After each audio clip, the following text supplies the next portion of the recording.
Olá a todos, estamos aqui de volta no Sempre Fiéis, continuando a leitura do Milagre do Perdão, no capítulo 1, que vai falar sobre esta vida é o tempo. Então eu espero que a gente possa ser nutrido pela boa palavra aqui e que vocês possam ficar à vontade para fazer perguntas e contribuir, comentar, tá?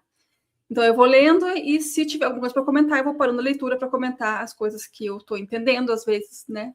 Coisas que contribuíram para o meu testemunho, enfim, pode ser qualquer coisa. O meu comentário, qualquer coisa, né? Mas aqui a leitura vai ser, eu não vou pular nada, tá? Não é uma leitura onde eu estou ensinando para vocês sobre o que diz o livro. É a leitura do livro e eu vou comentando também. Perfeito? Espero que vocês gostem desse formato. Eu gosto bastante porque a gente não perde nada do conteúdo do livro, né? Não fica só a minha interpretação sobre o que o presidente Kimball quis dizer, né? A gente vai ler exatamente o que ele escreveu e aí eu vou comentar o que eu estou entendendo, o que eu estou compreendendo, o que faz sentido para mim, e vocês podem tirar as conclusões de vocês, porque vai ter o livro na íntegra no final, que a gente terminar essa leitura do livro, de todos os capítulos, né? Vai ter a íntegra do livro aqui, então todo mundo pode ter acesso a ele de alguma forma. Combinado? Então vamos lá. Capítulo 1 fala: essa vida é o tempo. Ele começa citando duas escrituras. A primeira é Doutrina e Convênios 132:7, que diz: todos os contratos que não são realizados com esse propósito têm fim quando os homens morrem. E Alma 34:32, que diz: pois eis que esta vida é o tempo para os homens prepararem-se para encontrar Deus.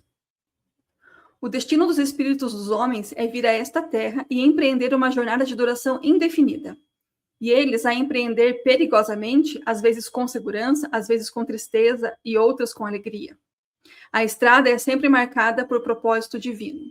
Mesmo a gente passando por dificuldades, sempre tem propósito divino, gente. Isso é importante, tá? A vida vai ter tropeços, vai ser difícil mesmo, né? É uma jornada que não é para ser fácil, ela é para ser moldadora, né? Ela vai nos transformar naquilo que... Ela tem essa condição, né? De nos transformar naquilo que o Senhor espera de nós. Mas Ele não nos dá a condição. Se transformar ou não é uma escolha nossa. Vamos lá. A jornada passa pela infância com suas atividades despreocupadas, mas de rápido aprendizado. Através da meninice, com seus pequenos desapontamentos, tombos e topadas, suas mágoas e ardente entusiasmo. Através da juventude, com sua exuberância, seus gostos e aversões, seus temores, esperanças e impetuosidade. Através da vida conjugal, no seu período inicial, com suas responsabilidades, suas competições, ambições, crescimento familiar, etc. E através da idade mais avançada, com suas realizações, empreendimentos, sucessos, descanso e aposentadoria. Durante toda a jornada, há oportunidades de aprendizado, progresso e desenvolvimento em direção ao objetivo final.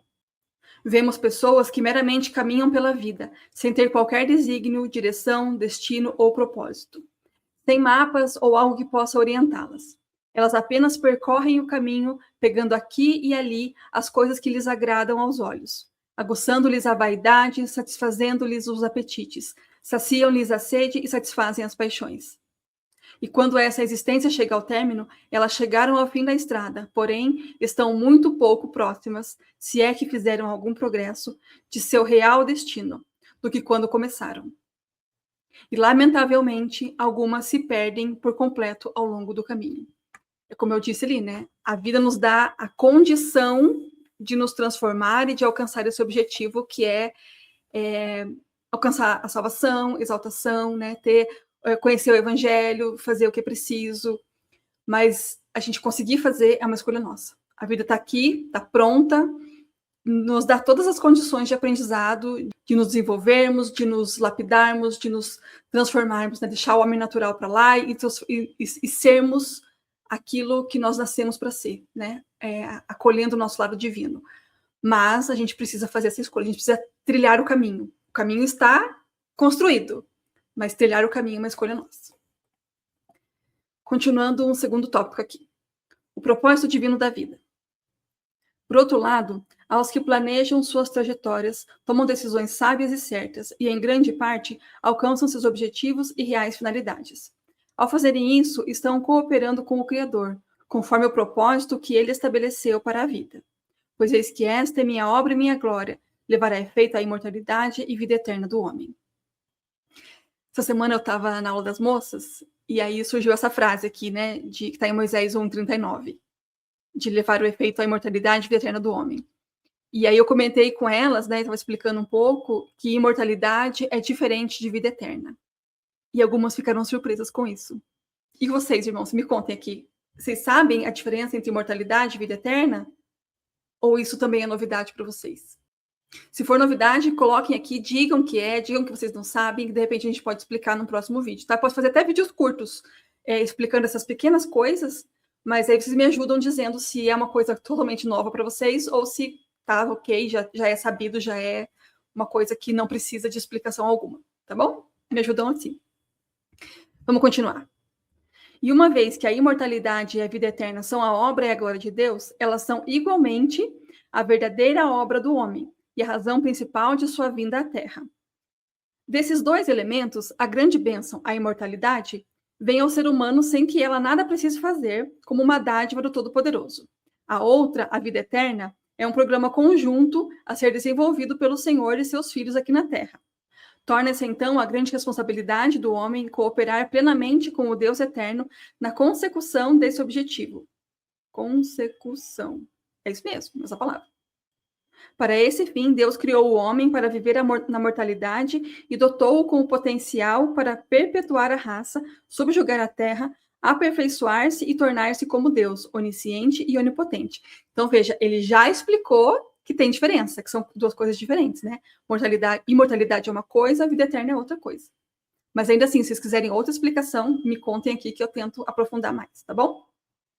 O Pai, então, enviou profetas à Terra, com o propósito de sempre lembrar o homem de seus deveres e seu verdadeiro destino, para preveni-lo dos perigos e mostrar-lhe o caminho para a vitória final. Parece que a percepção espiritual de muitos povos não consegue chegar a um pleno conhecimento dos propósitos de Deus, e ele, consequentemente, os ensina conforme a capacidade que possui. Parece ter sido isso o que Alma quis dizer quando declarou: pois eis que o Senhor concede a todas as nações que ensinem a sua palavra em sua própria nação e língua. Sim, em sabedoria, tudo o que ele acha que devem receber. Infelizmente, o povo de Deus, muito frequentemente, tem rejeitado seus ensinamentos, causando sua própria destruição. Porém, o Senhor nunca permitiu que os seus escolhidos fossem destruídos, nem permitiu que algo os impedisse de alcançar seus objetivos, sem antes tê-lo ensinado e prevenido. Por exemplo, sobre os judeus encontramos o seguinte registro, abre aspas, e nunca qualquer deles foi destruído sem que isso lhe fosse predito pelos profetas do Senhor, fecha aspas. Vou comentar uma coisa. Às vezes, a gente lê uma coisa dessa, escuta uma coisa dessa e pensa assim, porque o fulano não aceitou o evangelho, porque o fulano não quis o ensinamento de Cristo, de Deus e tal. E eu vou sempre pedir para vocês colocarem esses pensamentos para vocês. Mesmo vocês tendo aceitado o evangelho, tendo sido batizados na igreja, estando frequentando, qual é a coisa que vocês ainda não concordam muito? Qual é a coisa que vocês ainda deslizam lá e aqui, sabe? A gente tem que... E eu faço isso muito comigo, e eu falo isso muito para as minhas moças, né? Sempre que eu dou aula, em toda a minha trajetória de dar aula na igreja, eu sempre frisei muito isso. As escrituras, o evangelho, os discursos, as conferências, tudo é para mim. Eu preciso ouvir e aplicar na minha vida. Não é apontar para a vida do outro e falar, aquele irmãozinho, aquele pesquisador, o bispo, o presidente. Não é o outro. É para mim. O que eu tenho que fazer para melhorar e eu não ser essa pessoa que está rejeitando os ensinamentos de Deus, os ensinamentos de Cristo. Percebem? Aí, se a gente tiver esse foco, a gente vai conseguir aplicar o evangelho na nossa vida e aí sim transforma. Parar de apontar os outros e apontar para mim. Tá? Seguimos aqui. As escrituras mencionam claramente o elevado propósito da existência do homem. Abraão e Moisés, particularmente, foram explícitos sobre o assunto, conforme revelam os registros dos quais temos acesso graças ao profeta moderno Joseph Smith. Este profeta, tendo tomado conhecimento dos objetivos da existência humana por intermédio dos registros antigos e de visitações celestiais, continuou a receber, por meio de revelação direta, mais luz e verdade a respeito do grande potencial humano. Por intermédio dele, o Pai confirmou plenamente que o homem é a suprema criação, feito à imagem e semelhança de Deus e seu Filho Jesus Cristo, que é a progênie de Deus, que para o homem, apenas para o homem, a terra foi criada, organizada, plantada e preparada para a habitação humana, e que tendo em si as sementes da divindade, e portanto sendo um Deus em estado embrionário, o homem tem potencial ilimitado para o progresso e grandes realizações. Isso é uma coisa que a gente precisa ter em mente. Nós somos divinos. Nós temos potencial divino. Enquanto a gente ficar achando que nós somos meros mortais, para estarmos aqui sofrendo, passando por dificuldade, sem entender que nós temos como potencial algo maior, a gente talvez não entenda a grandiosidade da criação. E é muito legal, porque esse ano, de 2026, a gente está estudando o Velho Testamento. E no Vem e Segue-me, ele começa estudando sobre Abraão e Moisés lá na Pérola de Grande Valor. Ele não começa em Gênesis, ele começa antes. Então, se você ainda não começou a estudar o Vem e Segue-me, procure aqui na internet, tem várias pessoas que fazem Vem e Segue-me, vou citar algumas. Lucas Guerreiro, Marta Maria Podcast, o irmão Tomazini. Esses 3 eu assisto toda semana. Além de pegar o meu celular e pegar o Vem Segue-me e ler e estudar, e ouvir os discursos, e ouvir as coisas que estão lá linkadas.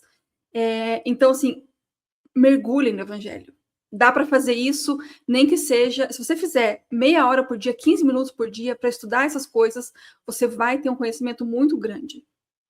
E a gente só vai perceber o nosso potencial divino se a gente tiver conhecimento do Evangelho. Isso é importante, irmãos. A gente não vai passar pela vida e entender as coisas que a gente precisa entender se a gente não se apropriar mesmo da nossa responsabilidade de sermos nutridos. Nós precisamos buscar as Escrituras, nós precisamos buscar testemunho, nós precisamos buscar conhecimento, porque senão a gente não vai vir do outro. A gente não vai se desenvolver porque não vem do outro, vem de dentro.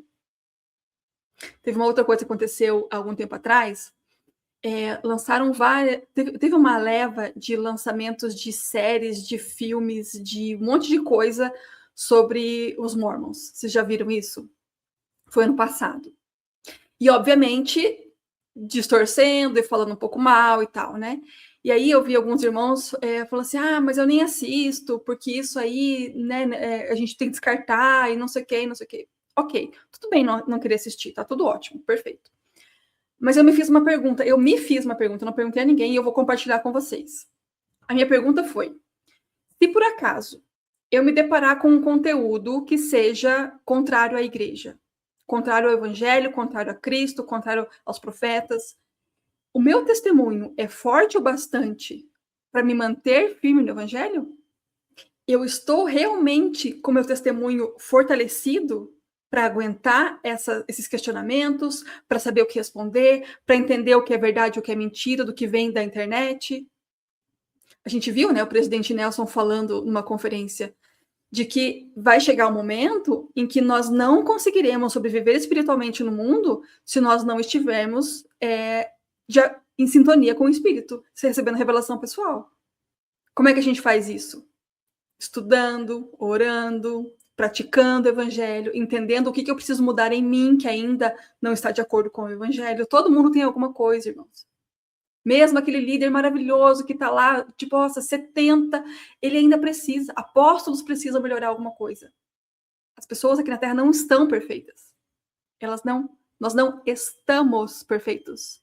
Percebam que existe uma potencialidade para sermos. Mas precisamos trabalhar para isso. Continuando aqui, então, o significado da crença em Deus. Este livro pressupõe a crença em Deus e no elevado propósito da vida. Sem Deus, o arrependimento teria pouco significado e o perdão seria tanto desnecessário como irreal. Se não houvesse Deus, a vida seria realmente inexpressiva. E como aconteceu com os antediluvianos, com os caldeus, com os israelitas e com numerosos outros povos e civilizações, talvez encontrássemos justificativas no anseio de viver apenas o dia de hoje, de comer, beber e divertir-se, esbanjar e satisfazer todos os desejos mundanos. Se não houvesse Deus, não haveria redenção, ressurreição, nem eternidades. E, consequentemente, a esperança não existiria. Porém, existe um Deus, e ele é amoroso, bondoso, justo e misericordioso, e há uma existência interminável. O homem irá tolerar ou desfrutar o futuro de acordo com as obras que realizar na mortalidade. Portanto, uma vez que a vida mortal é apenas uma partícula comparada com a duração infinita da eternidade, o homem deve tomar muito cuidado para que o presente lhe assegure alegria, progresso e felicidade para o futuro eterno. Porque o Pai Celestial, ele é amoroso, bondoso, justo e misericordioso, só que a bondade, o amor e a misericórdia não vão roubar a justiça. Então, ele já nos promete que nós colheremos consequências do que a gente escolhe fazer, né? A vida é assim, né? Mesmo quando a gente está falando de coisas que não são do evangelho, não são de níveis espirituais, tudo, ou quase tudo, é consequência que a gente escolheu fazer, né? Uma pessoa que escolheu estudar muito, ela vai ter mais benefícios que a pessoa escolheu não estudar tanto, né? Claro, estou falando de escolhas que nós fazemos na vida.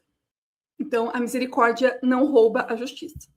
Isso é uma coisa importante a gente ter em mente, porque a gente, às vezes, tem a tendência de ficar se justificando e dizendo: ah, mas eu fiz isso porque aquilo, outro. Ah, porque eu fiz aquilo, porque aquilo, outro. Quando, na verdade, o que a gente precisa fazer é falar: puxa, eu fiz isso, lamento, e aí você vai ter todo aquele pesar segundo Deus, né? Que esse é o grande arrependimento, é o verdadeiro arrependimento. É você sentir pesar pelo que você fez, não porque outras pessoas vão te julgar, não porque outras pessoas estão pensando de você, não porque outras pessoas descobriram, mas é sim porque você entendeu que o que você fez foi contra os mandamentos e você sente pesar por isso, né? Porque você está indo contra aquilo que o Pai Celestial pensou como sendo bom para todo mundo. Continuando aqui, vamos continuar a leitura. Agora tem um outro tópico que vai falar sobre o nosso conhecimento pré-mortal. Diz assim: no registro de uma notável visão, Abraão explicou-nos pormenorizadamente os propósitos de Deus ao criar o mundo e colocar-nos como seus habitantes. Isso está em Abraão 3:22. Diz assim: ora, o Senhor mostrara a mim, Abraão, as inteligências que foram organizadas antes de o mundo existir, e entre todas essas havia muitas das nobres e grandes. Vimos isso no Vem Segue-me esse mês, né? Já estudamos esse Abraão 3, né?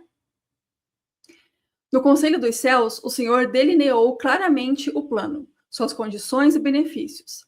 A terra não seria apenas um local de moradia para o homem, seria também uma escola e um campo de provas, uma oportunidade para o ser humano provar o seu valor. O livre-arbítrio seria concedido ao homem a fim de que pudesse fazer suas próprias escolhas. A vida transcorreria em 3 partes ou estágios: pré-mortal, mortal e imortal. O terceiro estágio incluiria a exaltação, vida eterna com divindade. Veja que aqui ele já explica o que é vida eterna, né? Lembra de imortalidade, vida eterna? Então, aqui ele explica. Então, o terceiro estágio incluiria a exaltação, vida eterna com divindade, para aqueles que magnificassem sua existência mortal. Tudo o que fosse realizado em um estágio afetaria vitalmente o estágio ou estágios seguintes. Se a pessoa conservasse seu primeiro estado, ser-lhe-ia permitido viver o segundo, que é a vida mortal, como um período posterior de provação e experiência. Ou seja, nós, na vida mortal, estamos no nosso segundo estado de existência. Nosso primeiro estado foi a vida pré-mortal, estamos no segundo estado, e teremos o terceiro estado, que é a imortalidade, né? Que é o estado imortal. Se magnificasse o segundo estado, sua experiência terrena, a vida eterna estaria à sua espera. Com essa finalidade, os homens passam por numerosas provações durante o estágio mortal, para ver se farão todas as coisas que o Senhor, seu Deus, lhes ordenar. Nós, mortais, que agora vivemos na Terra, estamos passando por nosso segundo estado. O fato de estarmos aqui com o corpo mortal, por si só, atesta que guardamos nosso primeiro estado, ou seja, nós passamos a prova do primeiro estado e conseguimos passar para o segundo estado porque guardamos o primeiro estado. Continuando. A matéria de nosso espírito era eterna e coexistente com Deus, mas foi organizada em corpo espiritual pelo Pai Celestial. Nosso corpo espiritual passou por um longo período de crescimento, progresso e treinamento. E por termos passado no teste, fomos finalmente admitidos a esta terra e à mortalidade. Um propósito definido para nosso espírito vir a esta terra e assumir o estado mortal foi receber um corpo físico, o qual estaria sujeito a todas as fraquezas, tentações, defeitos e limitações da mortalidade, devendo, além disso, enfrentar o obstáculo de superar a si mesmo. Que esse é o grande obstáculo da mortalidade, na minha opinião, é a gente superar a gente mesmo. Porque o ser humano tem uma tendência a ser o homem natural, né? E a gente precisa superar o homem natural. E o homem natural sou eu mesma. Eu preciso superar essa coisa que me prende e que me leva para um lado oposto do que é o plano do Pai Celestial. Então, essa é a luta mais importante, talvez a mais difícil que a gente tenha por aqui mesmo. Conquanto não tenhamos lembrança de nossa vida pré-mortal, antes de virmos para cá, todos nós compreendíamos definitivamente o propósito de estarmos aqui. Deveríamos adquirir conhecimento, ser educados e treinados, controlar nossos impulsos e desejos, dominar e controlar nossas paixões e superar nossas fraquezas, pequenas e grandes. Vejam que aqui ele está dizendo o que a gente tem que fazer nessa vida. Vou repetir essa frase, vou continuar dela. Deveríamos adquirir conhecimento, ser educados e treinados, controlar nossos impulsos e desejos, dominar e controlar nossas paixões, e superar nossas fraquezas, as pequenas e as grandes. Deveríamos eliminar os pecados tanto de omissão quanto de cometimento, e seguir as leis e mandamentos que nos foram dados pelo Pai. Que o esforço para alcançar esse objetivo dignifica e enobrece o homem. Foi reconhecido pelos maiores pensadores do mundo. Dante, por exemplo, assim se expressou, abre aspas, considerai a vossa origem, vós não fostes criados para viver como feras, mas para seguir a virtude do conhecimento. Fecha aspas. Dante, da Divina Comédia de Dante, tá? Eu tenho esse livro, só não tá aqui. Enfim, não tem problema. Mas a referência é a Divina Comédia de Dante Alighieri. Compreenderemos também que após um período que variaria de segundos a décadas da vida mortal, morreríamos. Veja, a variação é segundos e décadas de vida mortal. Morreríamos. Nosso corpo voltaria à Mãe Terra, da qual foi criado, e nosso espírito iria para o mundo espiritual, onde seríamos ainda melhor preparados para o nosso destino eterno. Depois de determinado período, haveria uma ressurreição, ou reunião do corpo e espírito, o que nos transformaria em seres imortais e nos possibilitaria galgar o degrau seguinte rumo à perfeição e à divindade. Essa ressurreição é-nos possível graças ao sacrifício do Senhor Jesus Cristo, o Criador desta terra, que executou esse notável serviço em nosso favor. Um milagre que não poderíamos realizar por nós mesmos. E assim foi-nos aberto o caminho para a imortalidade, e se nos provarmos dignos, eventual exaltação no reino de Deus. Então, essa é a diferença entre imortalidade e vida eterna. A imortalidade, todo mundo vai ter, porque Cristo ressuscitou. Então, todas as pessoas que já nasceram nessa terra serão ressuscitadas. Então, elas serão imortais, não morrerão novamente. Agora, a vida eterna é para quem conseguir alcançar o nível de salvação, o nível de exaltação. Essa é uma diferença importante a gente entender, para a gente estar mais apto aqui a compreender a doutrina de Cristo. Vamos continuar aqui a leitura, um novo subtítulo que diz assim: o Evangelho é nosso mapa. Para localizar um lugar que ainda não visitamos, geralmente recorremos a um mapa. Como um segundo grande favor, o Senhor Jesus Cristo, nosso Redentor e Salvador, deu-nos um mapa, um código de leis e mandamentos por meio do qual poderemos alcançar a perfeição e, eventualmente, a divindade. Diferente, né? Perfeição e divindade são coisas diferentes. Vamos lá. Esse conjunto de leis e ordenanças é conhecido como o Evangelho de Jesus Cristo e é o único plano que exaltará a humanidade. A Igreja de Jesus Cristo dos Santos dos Últimos Dias é o único repositório desse inestimável programa em sua plenitude e que está à disposição de todos que o aceitarem.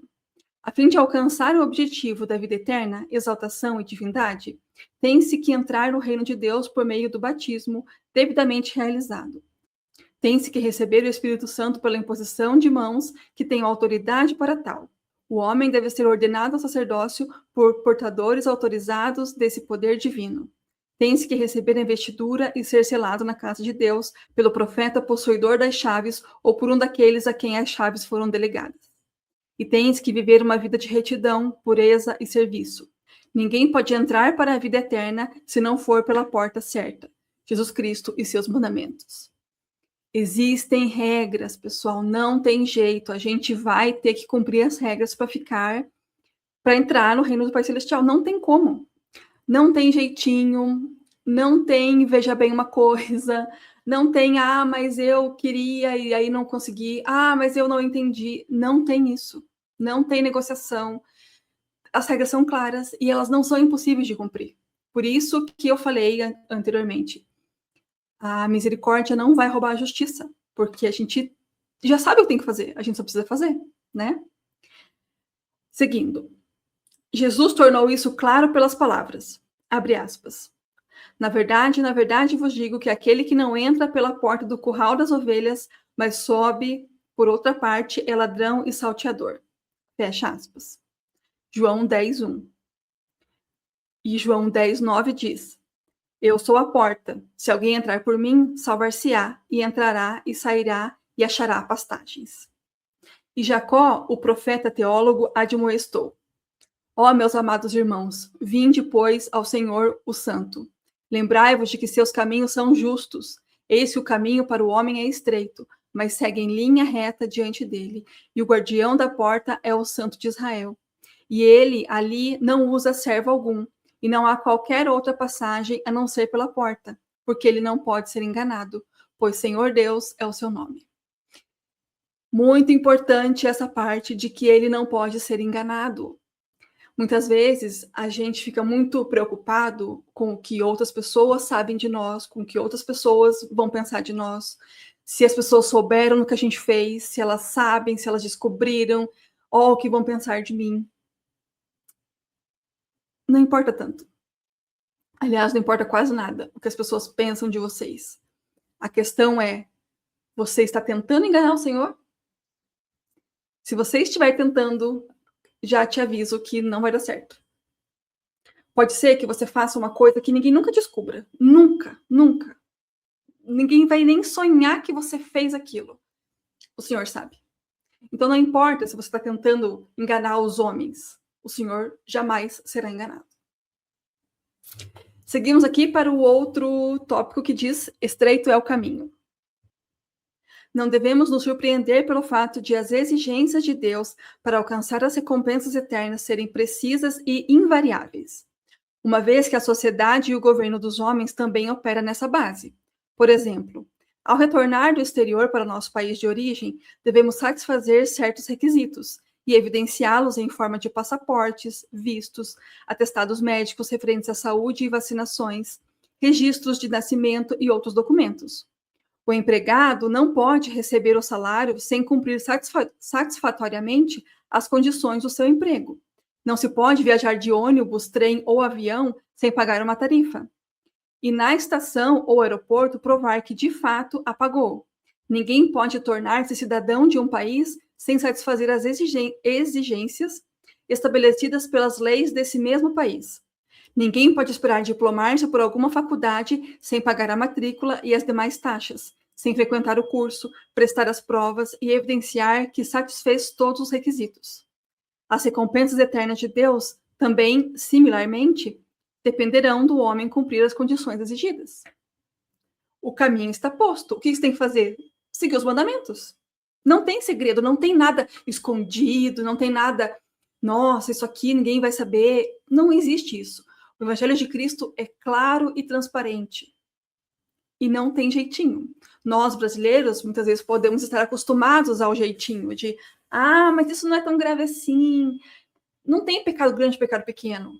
Sabe? Tem você fez ou você não fez. Tem você obedeceu ou você não obedeceu. Claro que a gente está aqui num processo de aprendizado. Vejam o título do livro. O Milagre do Perdão fala sobre o quê? Arrependimento. Então, não quer dizer que se até agora você tem várias falhas, que com certeza vai ter, eu tenho, todo mundo tem, várias falhas.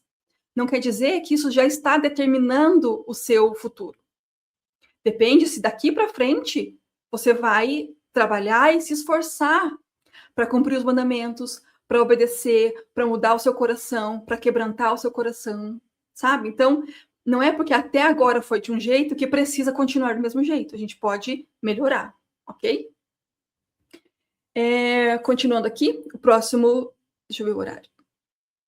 O próximo tópico diz: o predomínio da procrastinação. Um dos mais sérios defeitos humanos em todas as épocas é a procrastinação. A má vontade em aceitar responsabilidades pessoais agora. Frisando responsabilidades pessoais. A pessoa que é responsável pelo seu testemunho, pela sua conversão, pelo seu melhoramento, por você seguir o evangelho ou não, é você, mais ninguém.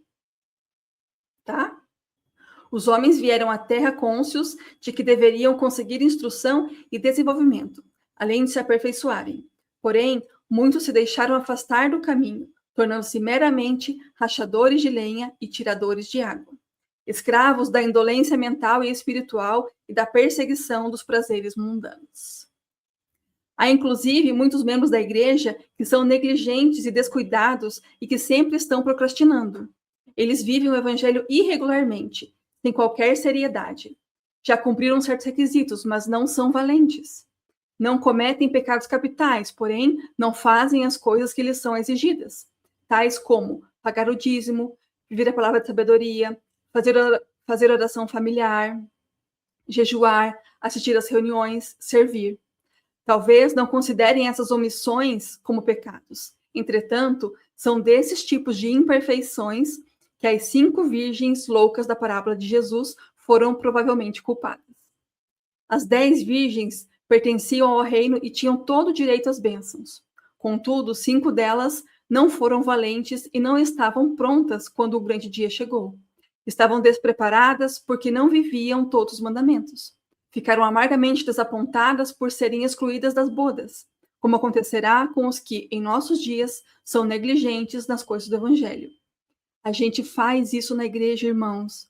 A gente se ofende com o irmão que não deu bom dia, a gente se ofende quando o bispo nos chama atenção, a gente se ofende quando a gente está servindo e outra pessoa é ingrata, mas está servindo para quem? Para o Senhor. Faça o seu melhor. Siga os mandamentos. Os pecados de omissão também são pecados. Eles não são grandes, não são enormes, mas eles são uma falha. E é muito boa essa comparação que o presidente Kimball fez aqui, né, sobre a parábola das 10 virgens. Porque é exatamente isso. A gente está em qual grupo? No das 5 que se preparou ou no das 5 despreparadas? Né? Vamos trabalhar para que a gente fique no grupo das preparadas, né? Continuando. Certa irmã minha conhecida disse ao tomar uma xícara de café: o Senhor sabe da honestidade de meu coração. Sabe que tenho boas intenções e que algum dia terei a força necessária para deixar esse vício. Será que poderemos alcançar a vida eterna com base apenas nas boas intenções? Será que alguém pode entrar num país, receber um diploma universitário e outras regalias graças às suas boas intenções, não traduzidas em ação competente? Samuel Johnson salientou que o inferno foi pavimentado com boas intenções. O Senhor não traduzirá nossa boa vontade e boas intenções em obras. Cada um de nós deve fazê-lo por si mesmo.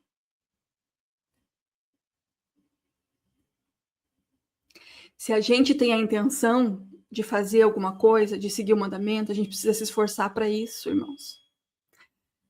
De forma nenhuma eu estou dizendo que seja fácil, de forma nenhuma eu estou dizendo que já que você não conseguiu, então está perdido. Não, eu estou dizendo que a responsabilidade por seguir os mandamentos é sua. Se você não conseguiu até hoje, talvez busque um pouco mais de conhecimento, busque um pouco mais de testemunho, aprofunde o que você já sabe, aprofunde um pouco mais sobre o que você já sentiu sobre o Evangelho, para que você possa obedecer os mandamentos. Esse sentimento que ele descreve aqui, dessa frase, né, dessa irmã que ele diz que conhece. Então, olha só. O Senhor sabe da honestidade de meu coração, sabe que tenho boas intenções e que algum dia, terei a força necessária para deixar esse vício.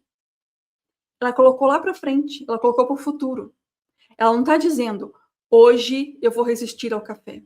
Hoje eu vou me esforçar para seguir a palavra da sabedoria.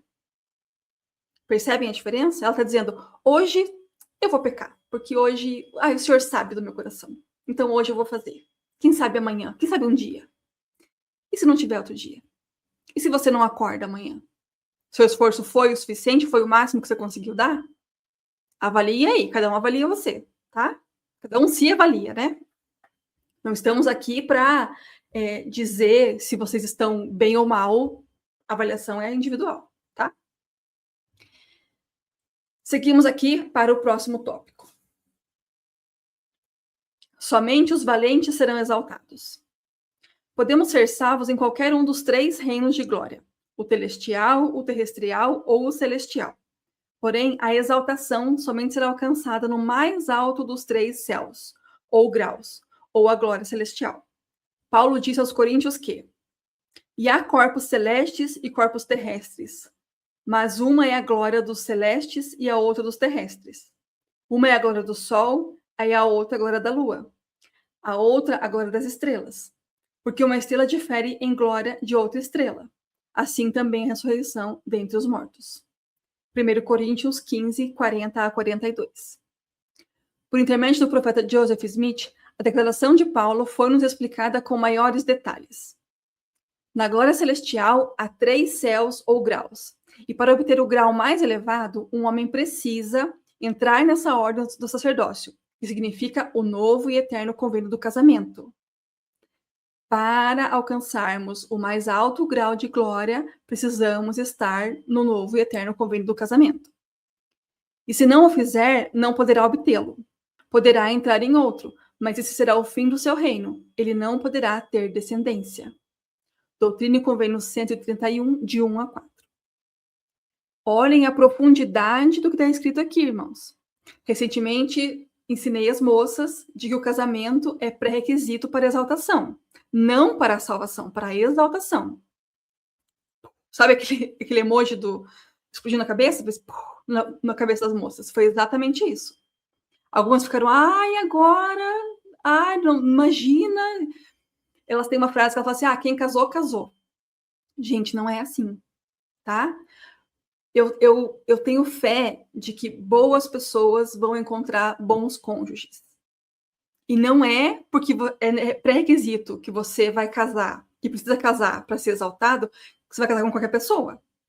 Porque a exaltação exige o convênio do casamento. Mas a salvação é individual. Então, eu me salvo, meu esposo se salva. Aliás, não é se salva. Eu sou digna de ser salva pela expiação de Cristo. Meu marido se torna digno de ser salvo pela expiação de Cristo. E aí, já que os dois estão salvos e estão no convênio do casamento, aí sim existe a possibilidade de exaltação. Entenderam? Porque a gente fala assim, a gente se salva. A gente não se salva, né? Quem nos salva é Cristo. Então, a gente se torna qualificado para usufruir da expiação e fazer jus a essa salvação que ele nos deu. Acho que assim fica mais correto de dizer, né? Seguimos. Só os valentes serão exaltados e receberão o mais elevado grau de glória. Portanto, muitos são chamados, mas poucos são escolhidos. Como disse o Salvador, estreita é a porta e apertado o caminho que leva à vida, e poucos há que a encontrem. E reciprocamente, larga é a porta e espaçoso o caminho que conduz à perdição, e muitos são os que entram por ela. Porta estreita da salvação, porta larga da perdição. É verdade que muitos santos dos últimos dias, tendo sido batizados e confirmados membros da igreja, e alguns, inclusive, tendo recebido suas investiduras, tendo sido casados e selados nos templos do Senhor, acham que, consequentemente, têm garantidas as bênçãos da exaltação e vida eterna. Porém, isso não acontece. Há 2 requisitos básicos que todo ser humano deve cumprir, ou não poderá alcançar as grandes bênçãos que lhe são oferecidas.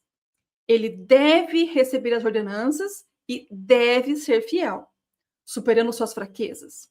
Portanto, nem todos os que afirmam ser santos dos últimos dias serão exaltados. Não é garantia. Contudo, para os santos valentes, que cumprem fiel e integralmente todos os requisitos do Evangelho, as promessas são gloriosas e fogem ao alcance de qualquer descrição. Em Doutrina e Convênios 132, 132, 20 diz o seguinte: então serão deuses, pois não terão fim, portanto serão de eternidade em eternidade, porque continuarão.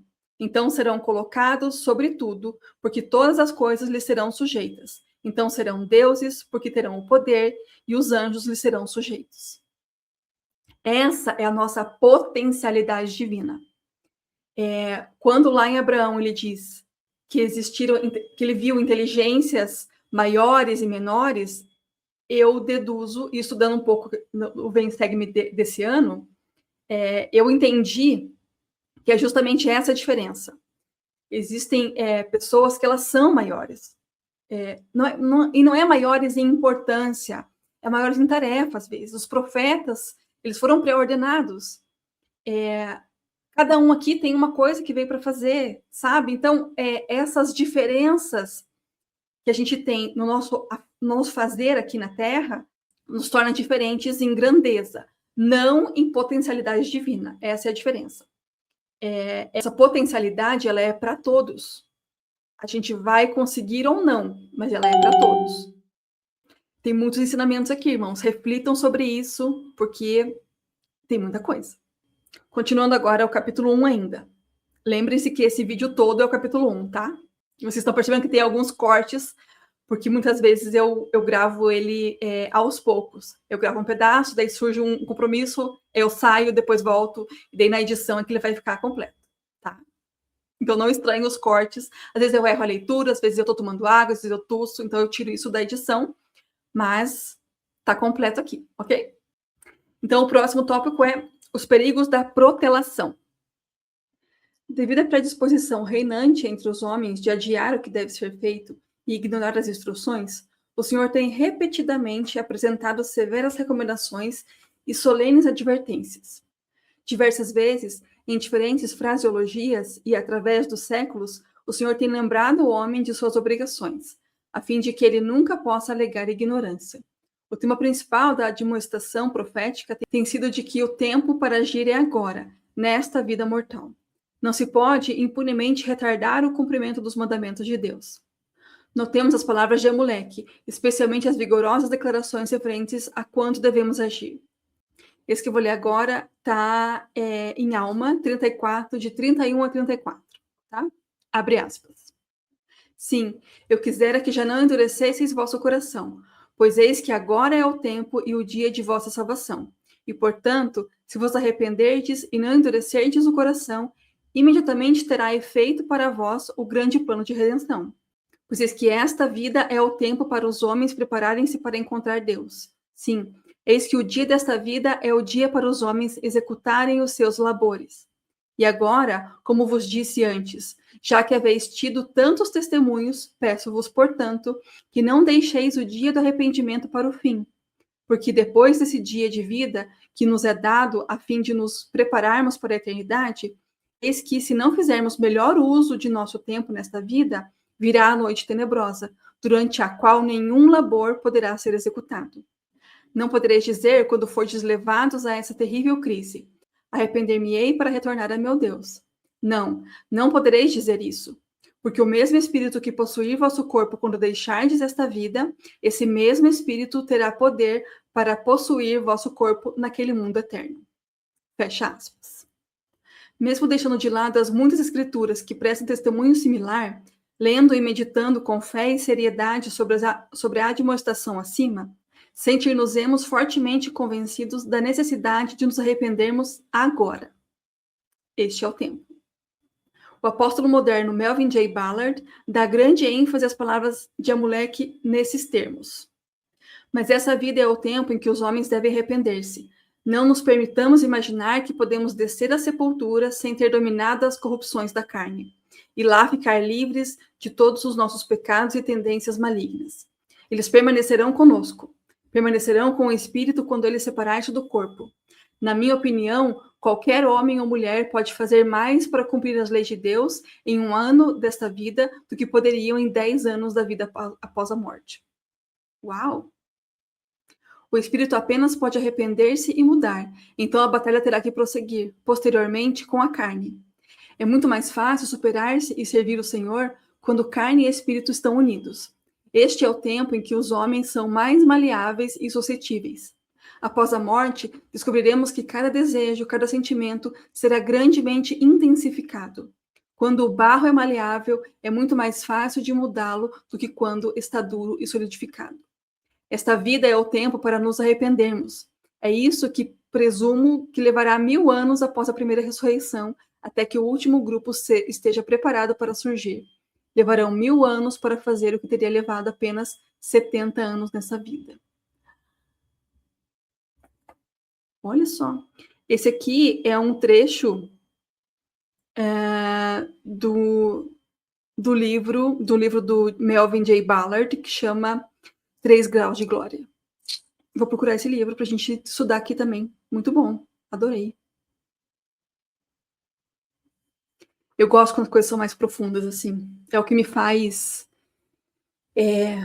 pensar mais seriamente sobre as coisas, sabe? A gente não fica só no básico do evangelho, né? Porque o básico é para quando a gente está conhecendo e a gente se depara com as novidades, mas ao longo da vida a gente precisa não só entender, mas internalizar o evangelho, sabe? Ele não é uma doutrina para a gente passar o final de semana ou domingo.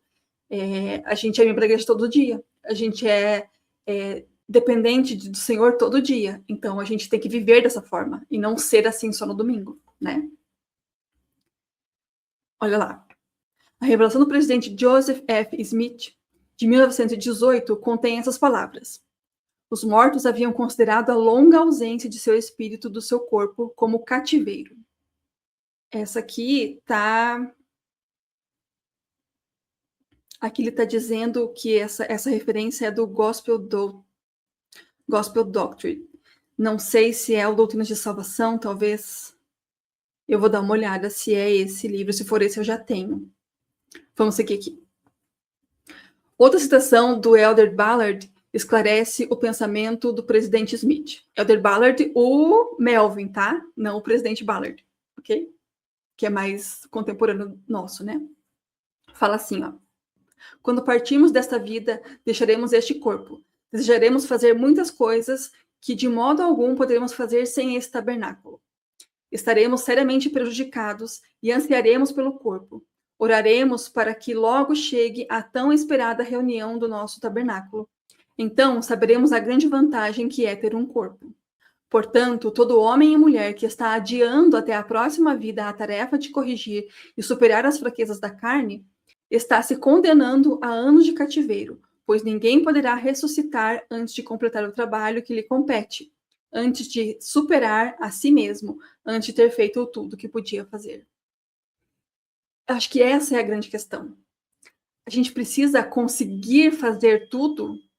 A gente precisa atingir a perfeição nesta vida? Não. Mas a gente precisa fazer tudo o que a gente pode fazer para esse objetivo. Nós somos imperfeitos. É muito provável que a gente não atinja, entende? Mas o nosso esforço real e verdadeiro para atingir é o que vai valer, é o que vai contar. E nesse processo, mesmo não atingindo, vai acontecer evolução, vai acontecer aprendizado, vai acontecer uma conversão profunda e sincera, mudança de coração, entendem? Por isso que este é o momento, esse é o tempo, né? Muito bom, gostei muito. Continuando. O casamento eterno para o Sud é agora. Lembrando que esse livro aqui não é recente, né? Então ele vai usar essa nomenclatura Sud aqui, né? Com frequência, coisa que a gente tem evitado agora depois que o presidente Nelson nos admoestou sobre usar o nome da igreja, né? E não usá-la como Mormon, né? Então vamos falar sobre membros da Igreja de Cristo, ok? Diz assim: em nenhum outro lugar o elemento tempo é mais diretamente salientado do que no assunto casamento eterno. É verdade que um Pai misericordioso faz provisões especiais pós-mortem para aqueles que não ouvem o Evangelho nesta vida. Mas para os santos dos últimos dias, o tempo é agora. Leiamos a palavra do Senhor referente ao convênio do casamento. Isso está em Doutrina e Convênio 132:4. Fala assim: eu te revelo um novo e eterno convênio. E se não cumprires esse convênio, então serás condenado, porque ninguém pode rejeitar esse convênio e ter permissão de entrar em minha glória. E esse convênio é o casamento celestial. Com referência ao mesmo tema em nossa própria dispensação, o Senhor proporcionou mais luz ao assunto numa declaração que fez ao povo na Palestina. Esse agora está em Doutrina e Convênio 132, do 22 ao 25. Diz assim: pois estreita é a porta e apertado o caminho que leva à exaltação e à continuação das vidas, e poucos há que o encontram, porque no mundo não me recebeis nem me conheceis. Mas se me receberdes no mundo, então me conhecereis e recebereis vossa exaltação, para que onde eu estiver, estejais vós também. Isto é o significado de vidas eternas: conhecer o único, sábio e verdadeiro Deus, Jesus Cristo, a quem ele enviou. Eu sou ele. Recebei, portanto, minha lei. Larga é a porta e espaçoso o caminho que conduz às mortes, e muitos há que entram por ela, porque não me recebem nem guardam minha lei. Quão impressivo o Senhor torna o elemento tempo. E por que ele daria toda essa ênfase se ela não fosse necessária? Será que as frases no mundo e fora do mundo significam que o homem pode passar acidentalmente pelos anos da mortalidade comendo, bebendo e folgando? Ignorando todos os mandamentos e deixando de viver uma vida limpa e ainda assim receber as bênçãos? Ele faz a pergunta e não responde, gente. Então vamos pensar nisso, ó. Vou repetir a pergunta, tá? Vamos lá. Será que as frases no mundo e fora do mundo significam que o homem pode passar acidentalmente pelos anos da mortalidade, comendo, bebendo e folgando, ignorando todos os mandamentos e deixando de viver uma vida limpa e ainda assim receber as bênçãos? É isso. Vou deixar a pergunta como ele deixou. Pensem vocês, tá? Continuamos no próximo tópico, que é: seremos julgados de acordo com o nosso conhecimento. Adoro esse. Vamos lá. O conhecimento do Evangelho advém a muitos homens e mulheres nesta vida, juntamente com as oportunidades adequadas de vivê-lo. Vem junto, gente. Vem o conhecimento e vem a forma de a gente viver aquilo que a gente está conhecendo, tá? Nada que o Senhor tem nos colocado é impossível de viver, ok? Esses serão julgados pela lei do Evangelho. Aqueles que não tiverem a oportunidade de ouvi-lo e compreendê-lo durante a existência mortal terão esse privilégio no mundo futuro. Os que não tiveram chance aqui. Nós que temos chance aqui, seremos julgados pelo que fazemos aqui. O julgamento será executado segundo o conhecimento e a aquiescência. Os santos dos últimos dias pertencem à primeira categoria. Por terem sido abençoados com o privilégio do Evangelho, eles são e serão julgados conforme as normas do Evangelho. Onde houver lei, é um erro grave não obedecê-la, como salientam as seguintes escrituras. João 9,41. Disse-lhes Jesus: se fosseis cegos, não teríeis pecado, mas como agora dizeis, vemos, por isso o vosso pecado permanece. João 15:22. Se eu não viera, não lhes houvera falado, não teriam pecado. Mas agora não tem desculpa do seu pecado. Lucas 12:47-48. E o servo que soube a vontade do seu senhor e não se aprontou, não fez conforme a sua vontade, será castigado com muitos açoites. Mas o que a não soube e fez coisas dignas de açoites, com poucos açoites será castigado. E a qualquer que muito for dado, muito se lhe pedirá. Não faz sentido, gente? Você não espera que uma pessoa que não estudou engenharia civil saiba construir um prédio, mas você espera que o engenheiro civil saiba construir o prédio, certo? Você não espera que uma pessoa que trabalha numa farmácia, no balcão da farmácia, saiba fazer uma cirurgia, mas você espera que o médico cirurgião saiba fazer a cirurgia. Percebem? Seguimos. As palavras de Jacó ao seu povo poderiam ter sido dirigidas diretamente a nós. Isso está em 2 Nef 9:27. Mas ai daquele a quem foi dada a lei, sim, que tem todos os mandamentos de Deus, como nós, e que os transgride e desperdiça os dias de sua aprovação, porque o seu estado é terrível. Seremos julgados de acordo com aquilo que conhecemos. E nós conhecemos o Evangelho, irmãos. né? Eu imagino que possa ter pessoas que estão visitando, que não sejam membros da igreja, mas a questão é que, por exemplo, ainda assim, ainda dentro dos membros da igreja, né?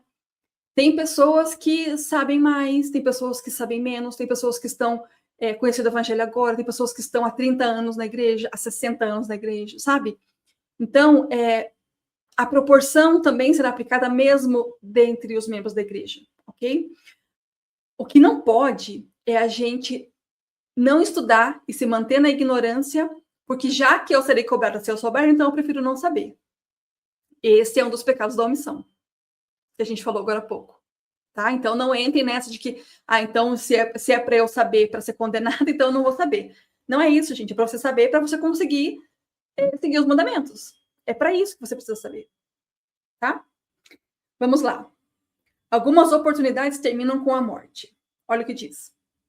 Portanto, para nós que conhecemos a lei, mas não a obedecemos, as oportunidades relativas a certas bênçãos irrestritas têm seu final quando a morte nos fecha os olhos. Doutrina e Convênios 1846, diz assim: e depois de terdes recebido isso, se não guardardes meus mandamentos, não podereis ser salvos do reino de meu Pai. Vejam lá. Esta vívida declaração do rei Benjamim constitui-se sem dúvida alguma, num pensamento que expressa grande sensatez. Isso está em Mosias 2,38, diz assim: portanto, se tal homem não se arrepende e permanece e morre inimigo de Deus, as exigências da divina justiça despertam-lhe a alma imortal para um vivo sentimento de sua própria culpa, que o leva a recuar diante da presença do Senhor e encher-lhe o peito de culpa e dor e angústia, com um fogo indistinguível cuja chama se eleva para todo o sempre. Porque a gente tem as condições aqui de fazer as coisas, né? Será uma escolha nossa não fazer. Este é o estado daqueles que conscientemente deixam de viver os mandamentos dessa vida. Eles trarão sobre si mesmos o seu próprio inferno. Esse é o inferno, irmãos. O inferno não é um lugar cheirando enxofre, pegando fogo, com um tridente te cutucando, tá?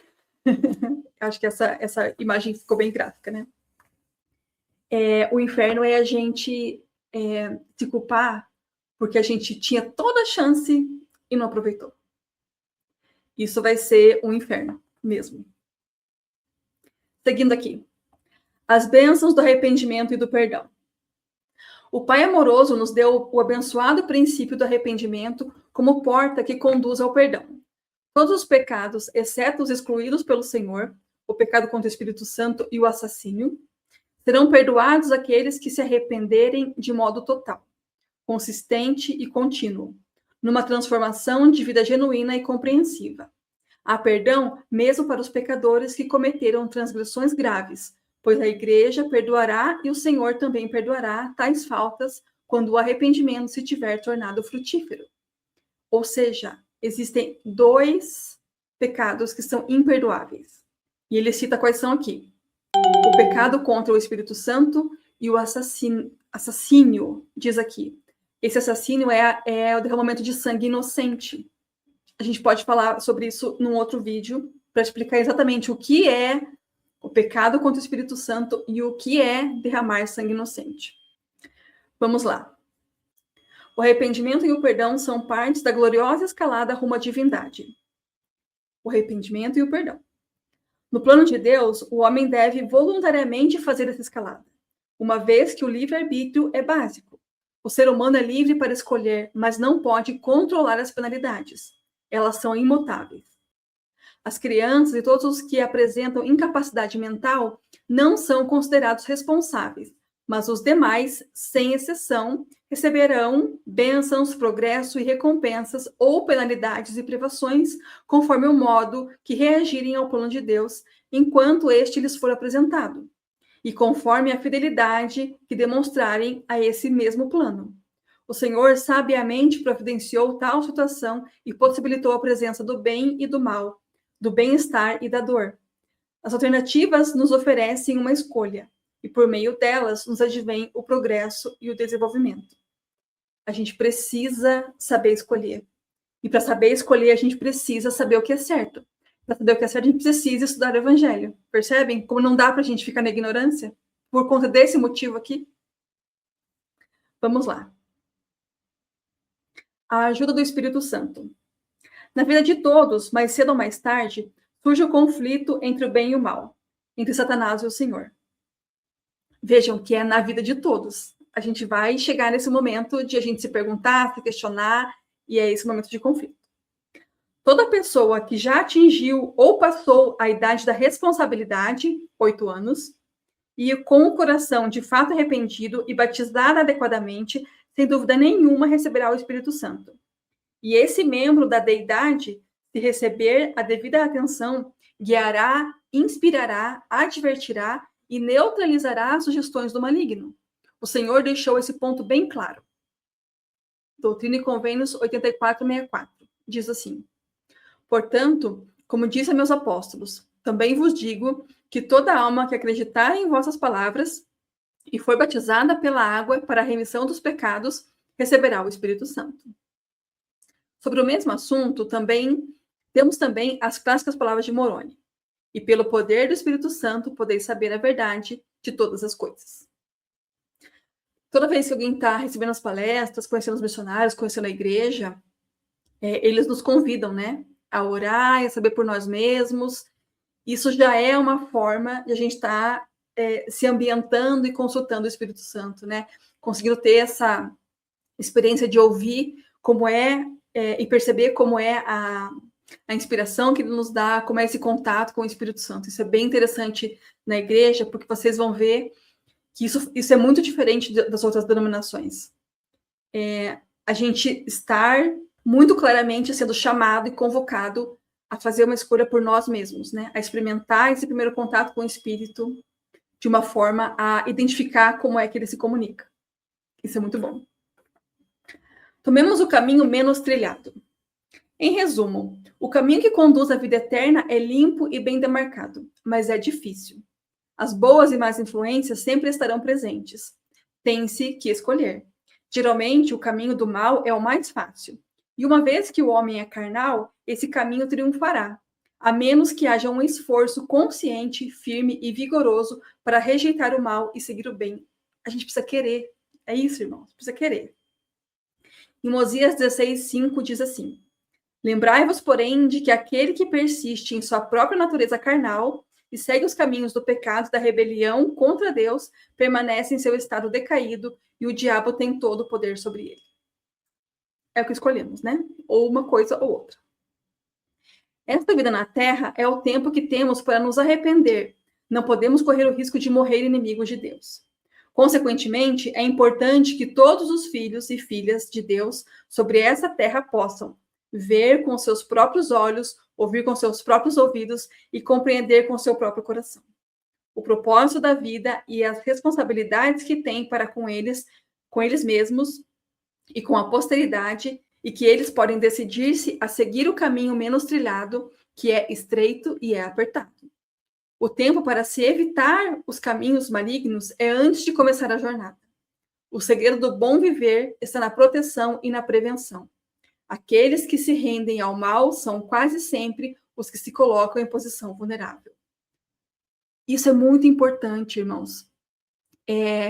Quando eu estou ensinando os jovens, agora principalmente, eu tenho 2 filhos também adolescentes, isso é uma coisa bem importante que eu deixo claro, porque os mandamentos, eles não são uma proibição, eles não são um cerceamento de liberdade, eles não são uma forma de coação, eles são proteção. Os mandamentos do Senhor são para nos proteger daquilo que vai realmente nos fazer mal, daquilo que vai realmente possibilitar nos perdermos do plano de Deus, entendeu? Então, quando a gente está seguindo os mandamentos, obedecendo os mandamentos, a gente está sendo protegido. A gente está aceitando a proteção que o Pai Celestial proporcionou para nós. Continuando. Abençoados e felizes realmente são os que conseguem resistir ao mal e viver todos os dias de sua vida sem se entregar à tentação. Mas para aqueles que caíram, o arrependimento é o caminho de volta. O arrependimento é sempre válido, mesmo no último instante, pois mesmo a atitude tomada após muita protelação é melhor do que nada. O ladrão que disse na cruz: Senhor, Lembra-te de mim quando entrares no teu reino. Estava em muito melhores condições de aspirar a algo do que o outro que blasfemou, dizendo: se tu és o Cristo, salva-te a ti mesmo e a nós. O Senhor não precisa provar nada para a gente. Nada. Nada, nada, nada. Ele não precisa atender os nossos desejos, nossos pedidos. Não precisa. Ele não vai atender. A não ser que seja o que ele quer. Então, a gente precisa estar querendo a mesma coisa que o Pai Celestial. Muitas vezes a resposta é não. Receberemos muitos nãos do Pai Celestial também, né? E uma coisa para ressaltar aqui, o arrependimento é sempre válido, mesmo no último instante. Claro que a gente tem essa vida para nos arrepender, para aprender, para progredir. Mas se no último instante o arrependimento for verdadeiro, o Senhor vai levar em consideração. Só que se você está pensando, não, eu vou viver minha vida agora, a vida do mundo agora, porque lá no último instante eu vou me arrepender, talvez o seu coração não esteja tão preparado para arrependimento assim, né? Então vejam que a condição de salvação, de arrependimento, ela é muito pessoal. Ela tem muito a ver com a nossa intenção do coração, com a nossa intenção de estar realmente nos esforçando para viver o evangelho, né? Não tem como a gente enganar o Pai Celestial. Já dissemos isso aqui, não é mesmo? Seguindo lá. Como vimos, às vezes pode-se esperar demais para o arrependimento. Muitos nefitas agiram assim. Sobre eles, Samuel, o Lamanita, assim se expressou. Mas eis que vossos dias de provação se passaram. Procrastinastes o dia de vossa salvação até que se tornou, para sempre, demasiado tarde, e vossa destruição é certa. Sim, porque durante todos os dias de vossa vida buscaste aquilo que não podíeis obter, e buscastes felicidade na iniquidade, o que é contrário à natureza daquela retidão que há em nosso grande e eterno cabeça. Elamã 13:38. Não dá para protelar até o último momento, né, gente? Estamos aqui recebendo essas advertências e admoestações que devemos fazer hoje. Então, façamos o nosso melhor hoje, ok? E, novamente, observemos a ênfase dada nas palavras em itálico. Ele destacou algumas palavras em itálico aqui. São: tornou para sempre demasiado tarde, e vossa destruição é certa. Isso que estava em itálico no texto. E não suponhamos que, ao chamar as pessoas ao arrependimento, os profetas estejam preocupados apenas com as transgressões mais graves, tais como assassinato, adultério, roubo, etc. Ou apenas com os que não aceitaram as ordenanças do Evangelho. Todas as transgressões devem ser purificadas. Todas as fraquezas devem ser superadas antes que se possa alcançar a perfeição e a divindade. Portanto, o propósito desse livro é salientar a importância vital de cada um de nós transformar sua vida por meio do arrependimento e do perdão. Outros capítulos tratarão de vários aspectos desse assunto mais pormenorizadamente. Oliver Wendell Holmes disse, abre aspas, muitas pessoas morrem com suas sinfonias ainda inacabadas. E qual será o motivo? Em geral, é porque elas estão sempre se preparando para viver. E antes que se percebam, já não há mais tempo. Fecha aspas. Tagore expressou o pensamento similar nessas palavras. Abre aspas. Passei meus dias encordoando e desencordoando meu instrumento, enquanto que a canção que vim para executar continua sem ser executada. Fecha aspas. O que é que estamos fazendo aqui, né, gente? Meu apelo, consequentemente, é este. Conservemos nossos instrumentos fortemente encordoados e executemos nossas melodias com toda a suavidade possível. Não nos permitamos morrer com a nossa sinfonia ainda inacabada. Vamos, isso sim, usar essa preciosa aprovação mortal para caminhar segura e gloriosamente em direção à vida eterna. Que Deus, o Pai, dá àqueles que guardam os seus mandamentos. Gente, eu tô achando esse livro maravilhoso. Chegamos aqui ao final do capítulo 1. Esse vídeo ficou gigantesco. Eu fiz ele em várias partes, então eu não sei qual é o tamanho que ele vai ficar ao final da edição. Mas eu espero que vocês tenham ficado até o final dele, que vocês tenham continuado aqui esse período todo.